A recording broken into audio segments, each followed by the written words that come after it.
Son pacientes que están en tratamiento con estatinas, con beta bloqueadores y que toman medicamentos para la insuficiencia cardíaca. Entonces, es un reto para nosotros poder manejar este tipo de pacientes, sobre todo durante el transanestésico en cirugías no cardíacas, que es lo que estamos viendo.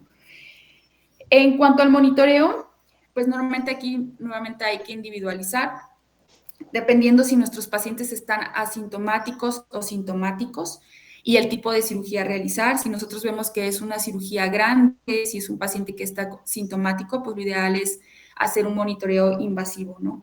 Si el paciente está asintomático y normalmente el procedimiento quirúrgico que se va a llevar a cabo es de riesgo menor, pues podríamos mantenerlo como recomendada únicamente no invasivo, mantener presión arterial, frecuencia cardíaca, capnografía, ¿no? Depende de la anestesia.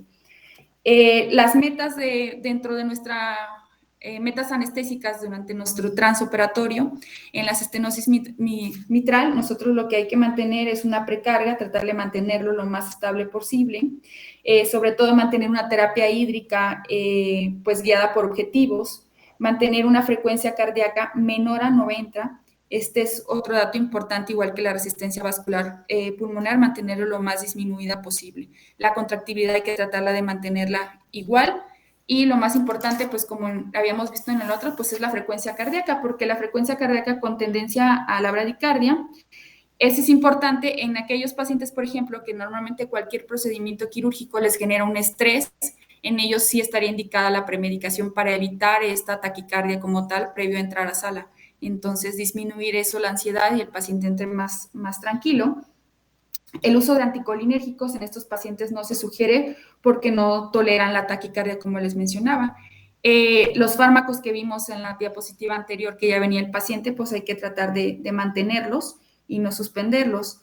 Hay que tomar en cuenta aquí y tener cuidado pues en aquellos pacientes que reciben beta bloqueadores, calcio antagonistas, digitálicos, dosis. En caso de que se ingrese, pues en su consumo no suspenderlos prácticamente para el procedimiento.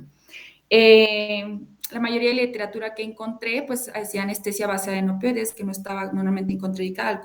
Al contrario, había que mantener al paciente en un plano anestésico adecuado y evitar relajantes neuromusculares con acción simpático-mimética, principalmente como el pancuronio, o también neuromusculares que liberen histamina, incluso pues la acetylcolina.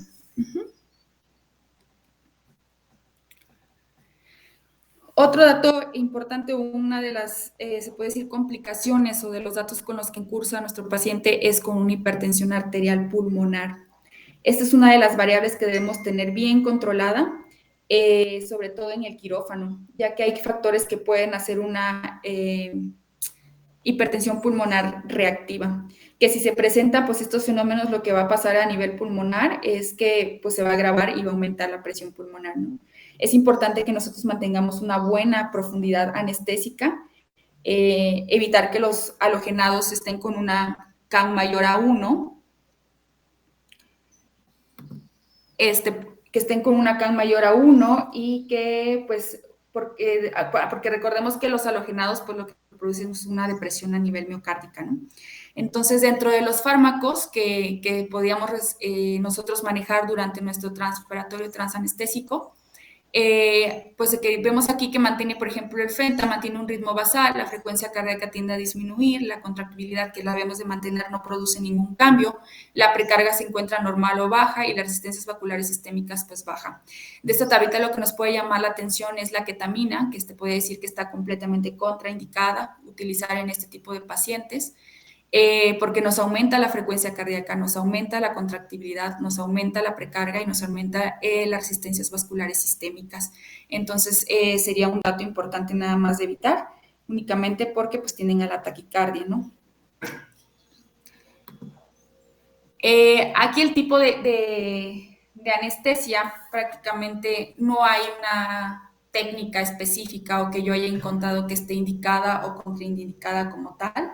Sin embargo, hay que tener cuidado en los pacientes con estenosis mitral, sobre todo severas, pues que no van a tolerar cambios bruscos, un bloqueo, por ejemplo, subaracnoideo que nos pueda producir efectos simpáticos y que nuestro paciente sufra cambios bruscos hemodinámicos. Entonces, pues en determinado momento neuroaxial podríamos sugerir o quizá mayor el uso peridural y ir nuestra anestesia de manera fraccionada, ¿no?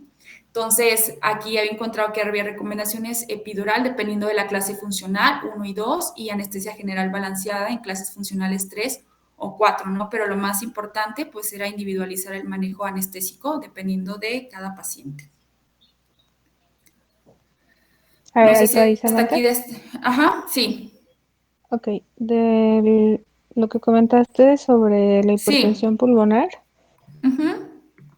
¿qué puede desencadenar una crisis hipertensiva pulmonar? O sea, hablando de un paciente bajo anestesia general. ¿Perdón? ¿Qué pudiera desencadenar una crisis de hipertensión pulmonar, hablando del paciente que ya tienes bajo anestesia general? Que nuestro Porque, paciente no esté, ajá, que nuestro paciente ujú, no esté en profundidad adecuada, una hipovolemia, que nuestro paciente esté en acidosis, que nuestro paciente tenga una distensión alveolar, algunos medicamentos vasoconstrictores pulmonares, que no tenga una analgesia inadecuada y pues la hipotermia. Ujú. básicamente, bueno, gran parte de lo que mencionaste llevaría al paciente en acidosis. Ajá, Y desde controlar la frecuencia respiratoria o los niveles de EtCO2 sí, pueden desencadenarse un nivel de CO2 alto, va a ser lo primero, que va a ocasionar secundariamente acidosis, pero bueno, va a ser lo primerito que debes de tener en parámetros normales para evitar que aumente la presión arterial pulmonar. Ujú. Entonces, sí, ese es el desencadenante, el estado de acidosis ajá, y bueno, el CO2 alto. Ujú. así es. Igual Sí, la doctor. descarga simpática también la puede aumentar, sí, pero en Ujú, mayor grado la acidosis, o sea, el CO2 alto, ajá, que es desde tu hipercapnia. Ujú, inducción, ¿no? Ajá, el hipercapnia. así es. Si desde tu Ujú, inducción, por el motivo que sea, no sé, no lo estás ventilando y ya pasaste el opioide o se hipotensó demasiado, etcétera. Si se llega a alterar el nivel de CO2 y el paciente ya tiene hipertensión pulmonar, lo podemos llevar a una crisis hipertensiva de la arteria pulmonar, así es. Ujú, ¿sale? sí, Y la doctora. otra pregunta, bueno, de los inductores que pusiste en la tabla, Sí. si quieres poner. Realmente la ketamina no está contraindicada. Lo Ujú. que debes de evitar, bueno, primero tienes que saber en qué estadio está tu paciente de estenosis. De Ujú. estenosis, ajá. Sí, sí, casi siempre cuando hablamos de la válvula mitral empezamos hablando por la insuficiencia, porque es un poco más representativa, pero bueno, como apenas estamos viendo estenosis, quiero que vean esta tabla, los cambios que produce en la precarga.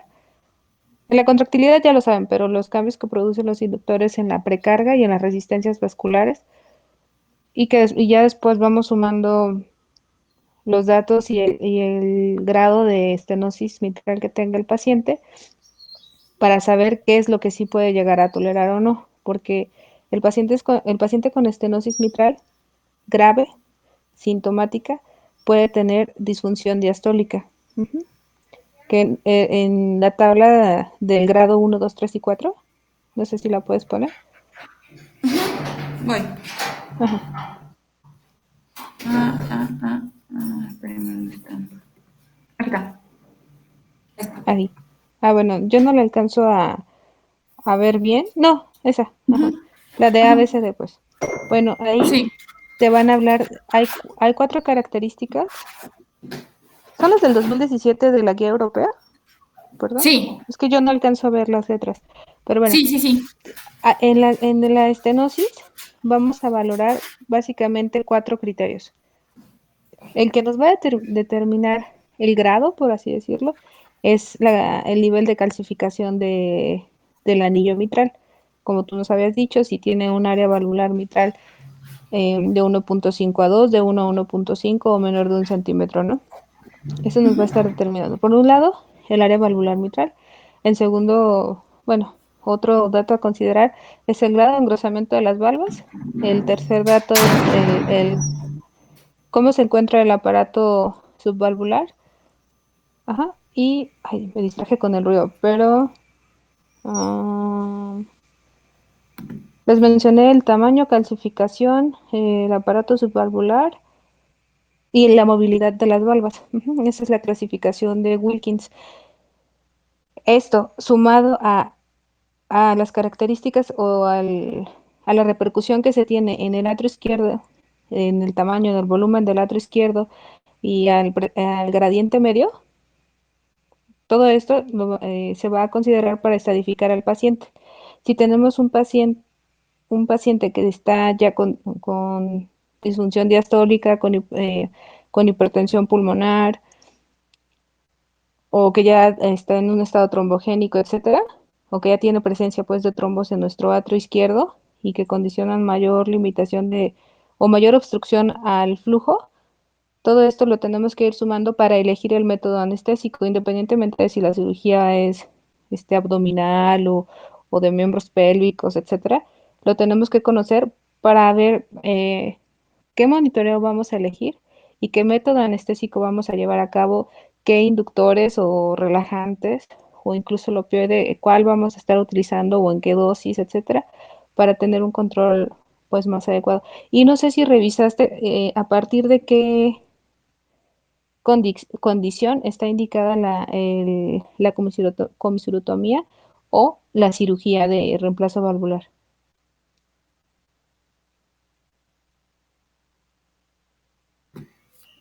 No, no lo traje en tablita. No, sí lo leí, pero no me acuerdo bien ahorita. Ujú.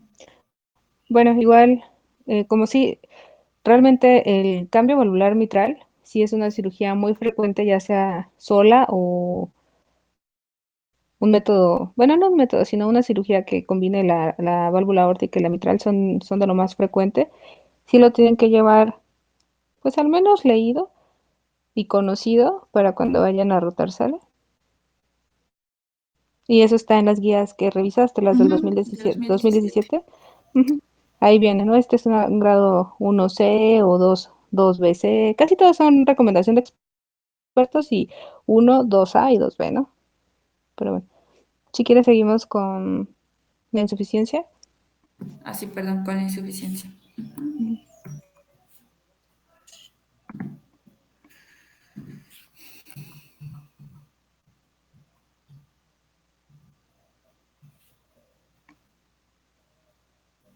Ok.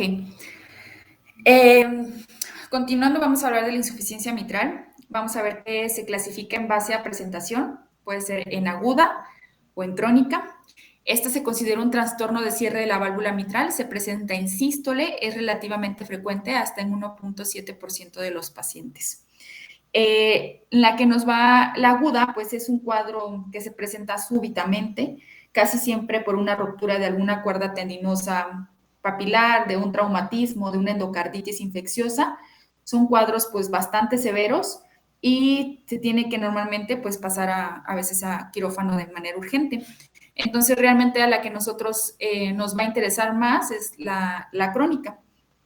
Nos enfocaremos en esta porque es progresivo y pues también nuevamente en cuanto a la etiología, pues leí que en México era la enfermedad reumática y la degenerativa, pero pueden ser por degeneración mixomatosa, enfermedades isquémicas, anomalías congénitas y por trauma. ¿Okay? Entonces, en la aguda que les dije que no nos vamos a enfocar, pues puede ser un paciente con choque cardiogénico, que hay una falla biventricular, son pacientes que presentan edema agudo de pulmón, disnea, angina, pero pues prácticamente esos pacientes decía que entraban directamente a sala de quirófano, ¿no? Dentro ¿Cuáles, de... Ajá, sí, cuáles son perdón. las complicaciones del infarto al miocardio? Infarto agudo al miocardio. ¿Cuáles son las tres complicaciones? ¿Las conoces? El, el edema agudo de pulmón, No. ¿a eso se refiere? Oh. No, hay tres complicaciones inmediatas que son mortales, que pueden llegar a ser mortales en el infarto agudo al miocardio. Y una es esta que estabas mencionando.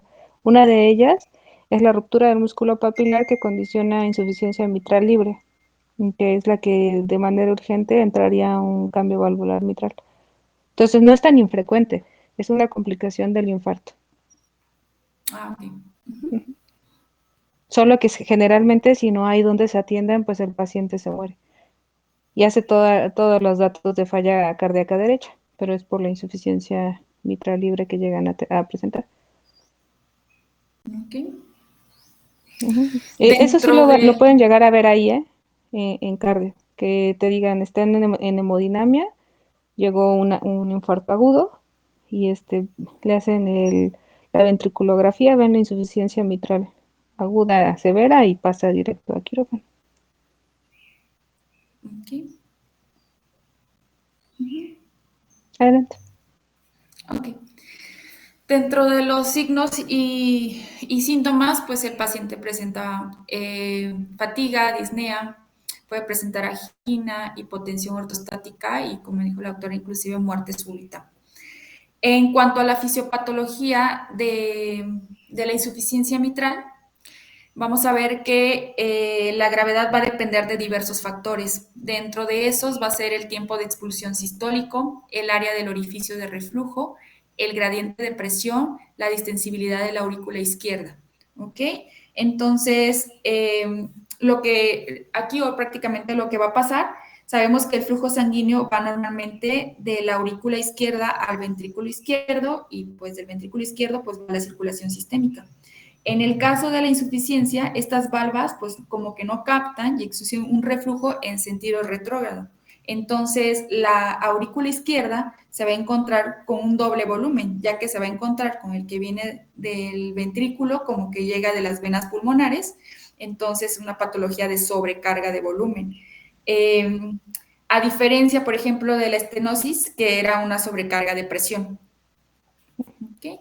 Entonces, de manera crónica, que es lo que no sabemos, es una congestión pulmonar, hace que disminuya la presión de la aurícula izquierda, aumenta el tamaño y la distensibilidad de la aurícula izquierda, por lo tanto hay un aumento de distensibilidad y del tamaño del ventrículo izquierda, disminuyendo esto la contractibilidad, y pues la fracción de eyección puede estar normal o inclusive decía que puede estar sobreestimada, que había ecocardiogramas que presentaban pues fracciones de eyecciones de 60, 70% en este tipo de pacientes. Dentro de la evaluación preoperatoria, lo más importante es pues revisar a los pacientes, catalogarlos en base a la clase funcional, a la ecografía, y en base a esto marcar la pauta, el pronóstico y la indicación para la reparación o el paciente que contenga pues riesgo de isquemia, ¿no? Entonces, pues en este momento al paciente se le puede pedir el electrocardiograma, el paciente que puede estar con riesgo de un infarto o que tenga datos de isquemia, laboratorios e inclusive había pacientes que se podía solicitar la prueba de esfuerzo. Solo al asintomático. Ajá, el asintomático. Sí. Y dentro de nuestras consideraciones también anestésicas en estos pacientes, podemos ver que pues, son pacientes que ya vienen con medicación previa también, beta bloqueadores, anticoagulantes, YECAS. Entonces, nuestras metas va a ser aquí mantener la precarga del ventrículo izquierdo con menos cambios aumentados o que disminuya la frecuencia cardíaca. A diferencia aquí, vamos a tratar de que esté más con tendencia a la taquicardia. La bradicardia va a generar mayor deterioro, entonces hay que tratar que nuestro paciente esté con mayor tendencia a la taquicardia. La contractividad hay que mantenerla, la resistencia vascular que esté disminuida y la resistencia vascular pulmonar también de esta manera disminuida. Entonces el monitoreo. Te voy a interrumpir un poquito. Sí, sí, sí, sí. No. Con respecto a la frecuencia cardíaca, idealmente no debe de rebasar 90. Ajá. ¿Qué es lo que pasa? Al haber insuficiencia, bueno, si tienes taquicardia, tu diástole se acorta. Si no hay diástole, no hay perfusión a las arterias coronarias. Ajá, porque la perfusión de las arterias coronarias sucede en la diástole. ¿Sale?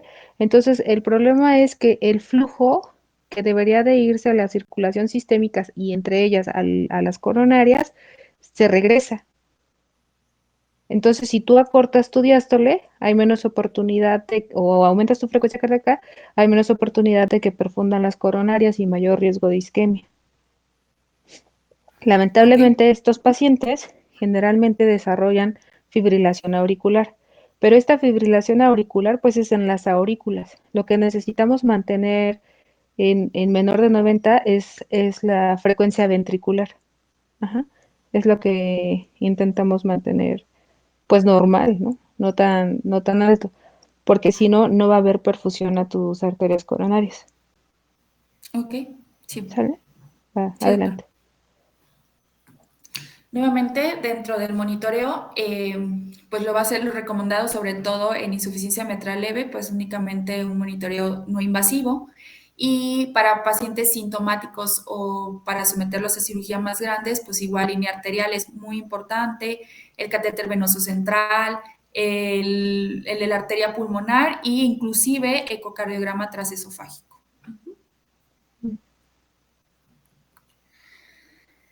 El manejo hemodinámico es minimizar el volumen regurgitante, hay que optimizar el gasto cardíaco y controlar la presión de la arteria pulmonar. Estas van a ser como nuestras metas, mantener una frecuencia pues normal o poquito alta, pero como mencionó la doctora, hay literatura que mencionaba no más de 80, no más de 90 latidos por minuto. La técnica anestésica puede ser anestesia neuroaxial contra anestesia general. Aquí únicamente decía que el bloqueo neuroaxial estaba indicado en ausencia de disfunción del ventrículo izquierdo o que fuera una insuficiencia mitral asintomática. Aquí en la mayoría de los pacientes era realizar una anestesia general. La mayoría de los anestésicos intravenosos e inhalados se usan de forma pues segura en este tipo de pacientes. Ok, no sé si hasta aquí hay alguna pregunta. ¿Vas a cambiar de tema ya? Sí, iba a hablar de, creo que todavía me falta insuficiencia cardíaca. Ah, bueno, Creo que sí es entonces el sí, último. Ujú, sí, vamos a hacer como unas, no aclaraciones, sino qué es lo que tenemos que tener en cuenta en el paciente con insuficiencia mitral. Los datos de severidad. Básicamente, para el procedimiento que sea cirugía cardíaca o no cardíaca, el paciente que tenga insuficiencia mitral sintomática está grave. ¿Sale? Punto. Ahora, el paciente asintomático, que es el que nos puede confundir un poquito, ¿en qué nos vamos a fijar? En si conserva FEBI o no mayor del 30%. O sea, que ustedes identifiquen en su valoración rápidamente en el eco, bueno, el eco transtorácico, tanto para insuficiencia y estenosis aórtica como para insuficiencia estenosis mitral, es como lo que debemos de tener, de preferencia para identificar cómo está nuestro paciente, ¿no? Sobre todo si el paciente está sintomático, pero sabe que está enfermo. Entonces, tener el eco. En segundo lugar, si ya presenta disnea y palpitaciones, ya es un sintomático grave, porque las palpitaciones se asocian a fibrilación auricular y la disnea a hipertensión pulmonar. Ajá. Pero entonces vamos a ver la FEBI, vamos a ver el diámetro telesistólico, vamos a ver el tamaño del atrio izquierdo. Ajá. Si es más de 60 centímetros cúbicos el tamaño del atrio izquierdo, es un paciente con riesgo alto. Generalmente estos pacientes deberían de estar anticoagulados, pero si es una cirugía programada, hacemos terapia puente. Ajá. Se mantiene la anticoagulación, pero lo dejas con heparina de bajo peso molecular o no fraccionada para poderlo llevar a la cirugía de manera pues más controlada y evitar el riesgo de sangrado o que muera por sangrado, ¿no? Entonces la presencia de la terapia puente, que sí esté presente, y si el paciente tiene o no hipertensión pulmonar, ¿sale? Sería como lo que tenemos que tener bien en mente para decidir, para saber el riesgo del paciente y para decidir cómo, cómo lo vamos a monitorear y qué técnica anestésica podemos emplear, ¿no? No sé si alguien tenga alguna duda.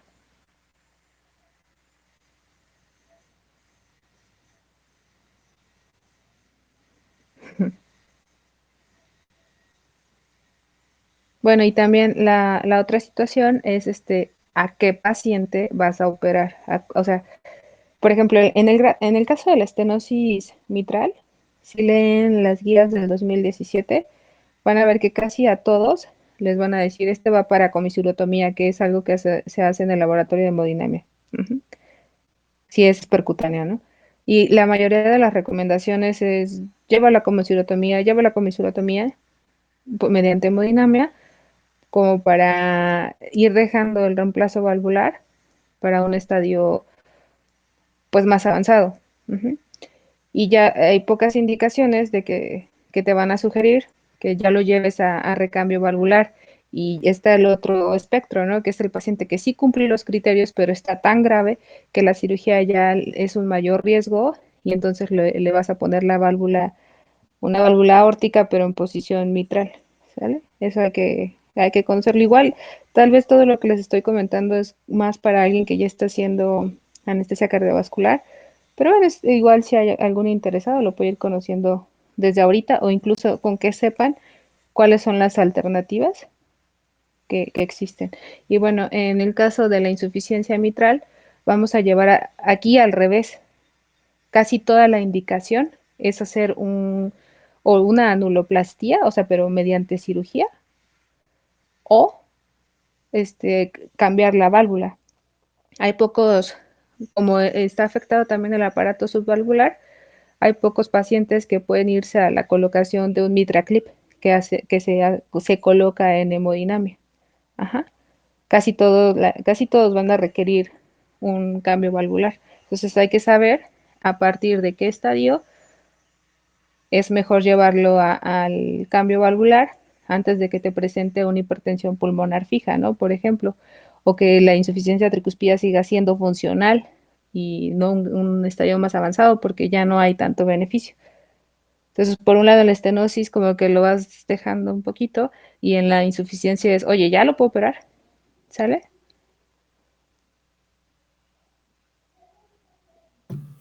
Ok, Ok, si quieres avanzamos.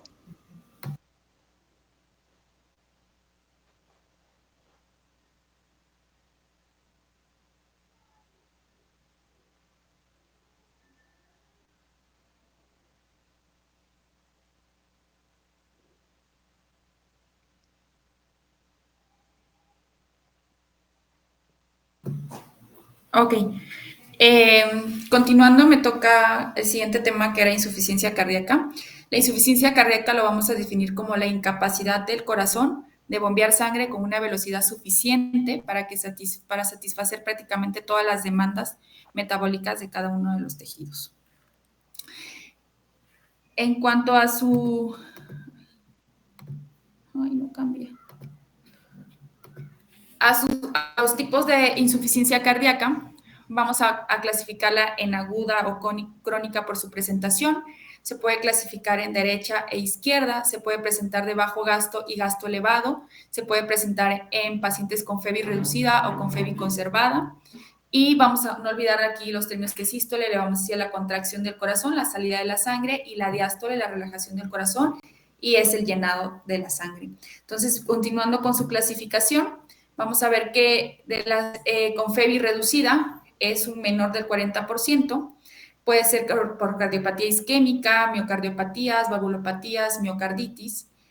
Con las de FEBI conservada va a ser mayor del 50% y son miocardiopatías restrictivas, dilatadas o inclusive la hipertensión arterial sistólica.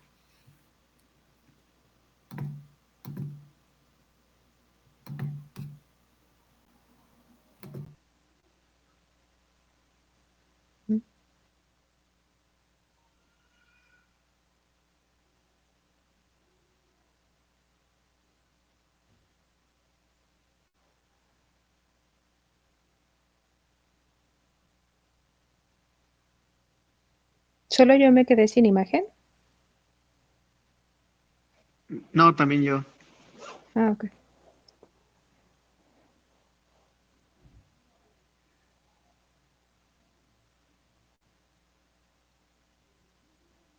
Ok, y nada más están... ¿Cuántos son ustedes?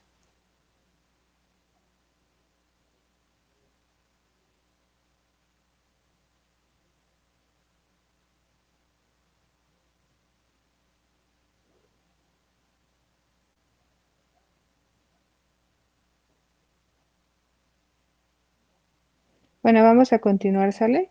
Estaba hablando de la... Ajá. pero ya estoy viendo que son solo 5. Ah, ah. No, decía Víctor, en este ¿puedes subir momento. la presentación?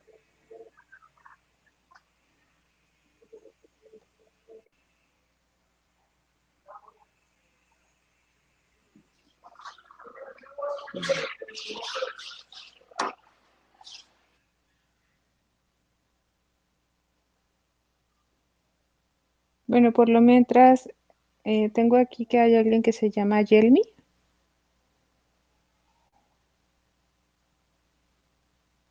o Helmi. Helmi. Ah, Helmi, perdona. ¿Me puedes seguir hablando de la fisiopatología de la insuficiencia cardíaca? O lo que tú quieras aportarnos de insuficiencia cardíaca. Ajá. Pues, de la insuficiencia cardíaca, ¿verdad? No, estoy leyendo aquí. Voy a tirar. ¿Perdón? Voy. Estoy buscando en mis apuntes.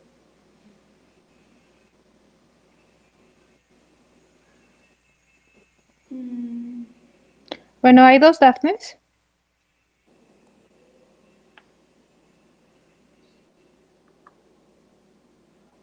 Es que están grabando la clase, doctora. Ah, ok. Sino para que Dafne nos contribuyera a la presentación hablando sobre la fisiopatología o la terapéutica.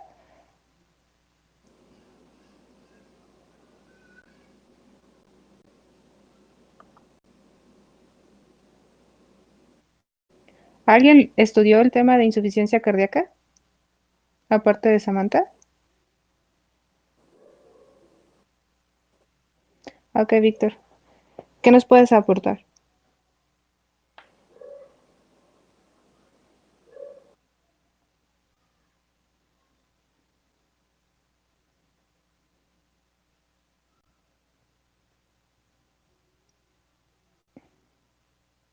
No, si no, mira, ese trabajo es de Samantha.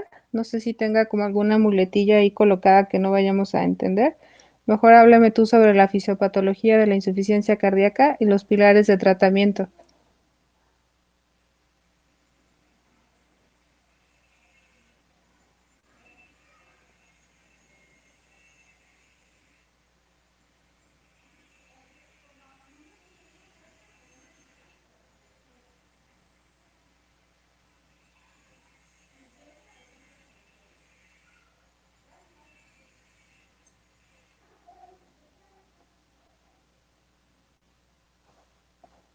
Y si lo vas a clasificar así, entonces, si lo vas a catalogar así, entonces hay una clasificación, ¿no?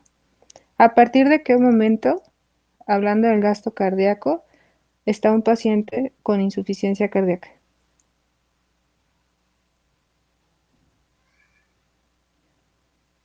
Ujú. Conservado. FEBI baja o FEBI conservada.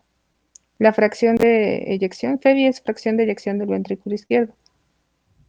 Entonces sí hay una clasificación de la insuficiencia cardíaca que es con FEBI baja o FEBI conservada.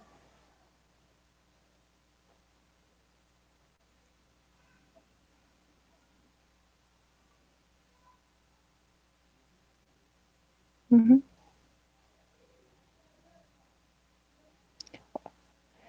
¿Te refieres a si hay cardiopatía isquémica o cómo? Ujú. Ajá, ajá.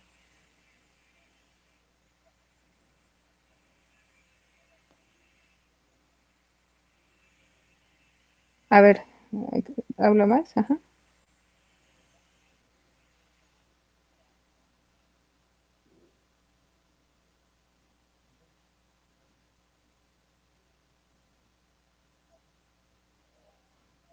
Ujú.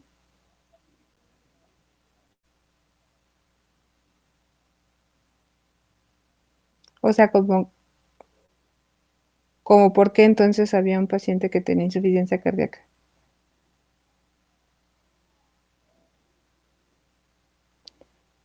O sea, sí, pero la sintomatología, o sea, para que tú llegues, es el estadio final, ¿no? De la enfermedad. Del corazón es el estadio final. Llegar a insuficiencia cardíaca, ajá.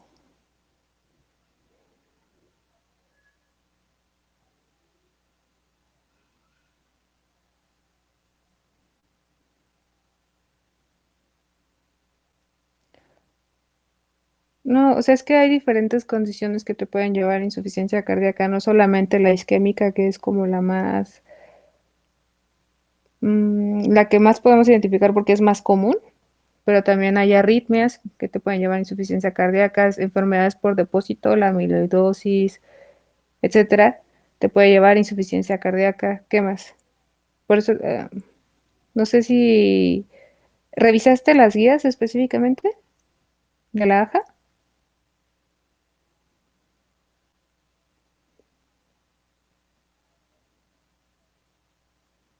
Ujú.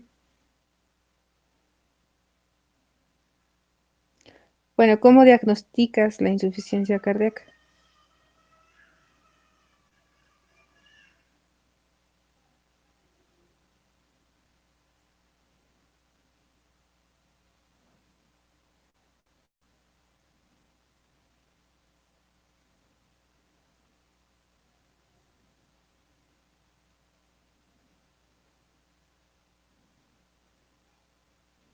Bueno, sí, ese lo puedes utilizar para, no para diagnóstico, sino para seguimiento. Tiene un valor pronóstico. Lo que le llaman la fracción terminal del ProBNP es lo que utilizamos para seguimiento.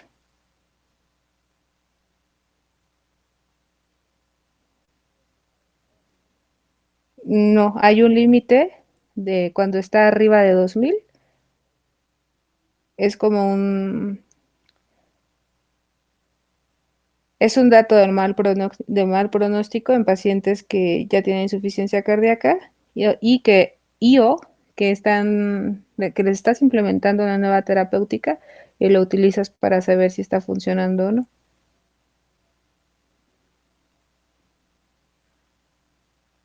Ajá, sí.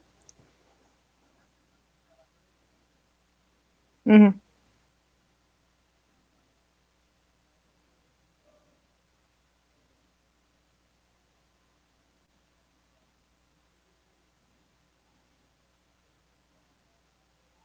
ujú. Ok, ¿qué más?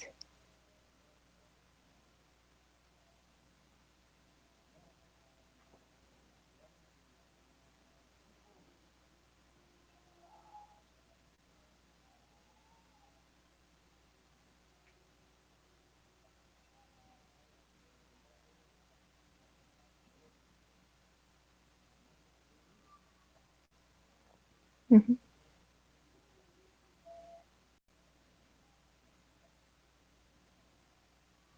Hay 5 pilares.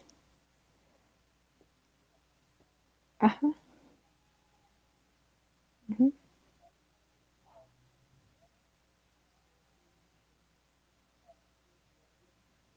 mm.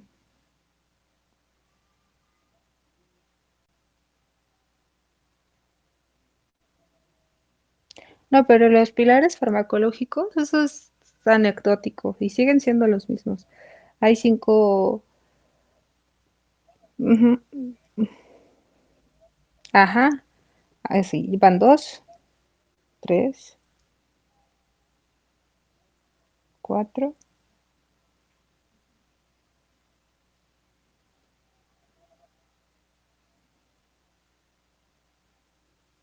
¿Alguien que le pueda ayudar a su compañero?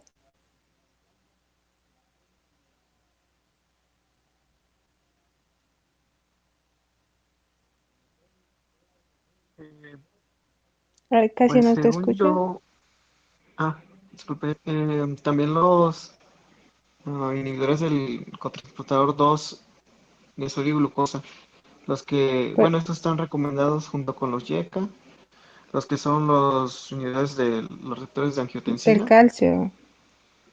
¿Y los del calcio? este, ajá. De ¿Dónde hecho, está por ese ejemplo, calcio, no? eso de Ujú. los del calcio no los encontré en la guía de la Sociedad Europea de Cardiología. ¿De qué año? Es reciente, es del 2020, 2021. Ah, no, la de la AJA, ¿no? Es del 2020. Ajá, la laja es del 2020, esta es del 2021. ¿Del 2000 qué? ¿21? Sí, Ok. ¿Quién, no alcanza a ver quién está hablando? yo, Ahorita Otoniel. aquí. Ah, Otonio. ¿Revisaste la de insuficiencia cardíaca sistólica y diastólica? La de la sistólica, doctora. ¿De la qué, perdón? Es que se cortó un poquito, no sé Sistólica. si ustedes. Ah, ok. Es que no tengo buena señal, estoy en el hospital Ah, y no tengo buena señal. bueno, ¿sabes cómo se hace diagnóstico o cómo podemos hacer diagnóstico de insuficiencia cardíaca sistólica? Pues, bueno, de hecho, marcan un algoritmo. Primero, Ajá, pues, con la clínica sugestiva de estos pacientes ajá, y que tenga también factores de riesgo. El hecho de, como decía Víctor, del hecho de usar el péptido natriurético, en su algoritmo los marcaban como por arriba de 35 picogramos sobre mililitro. Si en dado caso no tuviera, digamos que ni los síntomas ni el péptido elevado, pues es muy poco probable y habría que considerar otros diagnósticos.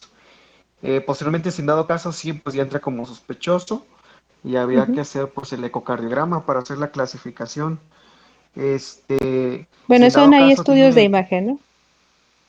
sí, estudios de imagen, y ahí lo Ujú, marcaba como una FEBI reducida, era menor a ujú. 40.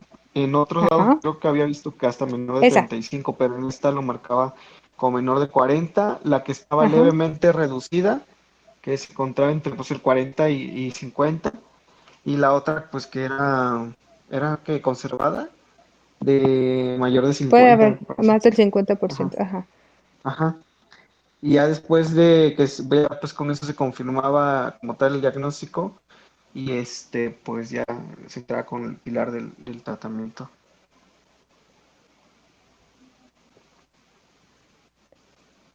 Pues más o menos. Si quieren, lo dejamos para cuando revisen más el tema, porque sí es un tema complejo.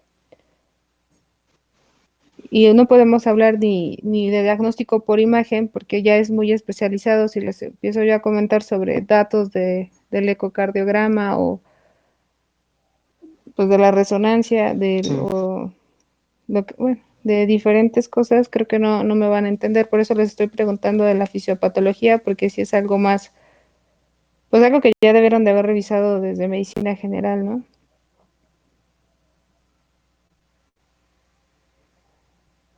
sí.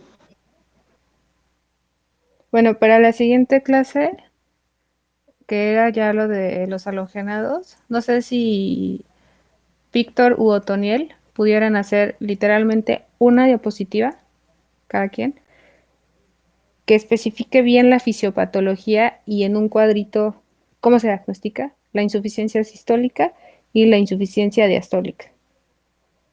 Cada quien haga una así súper sintetizada, si quieren un diagrama y lo explican. Y Sí, otra doctora. persona, es que vamos a hablar de los medicamentos, pero bueno, otra persona que hable sobre los medicamentos que llegamos a utilizar en la insuficiencia cardíaca, pero en una sola diapositiva. Ajá, por ejemplo, me ponga el digitálico, va a hacer que tiene tres funciones, ¿no?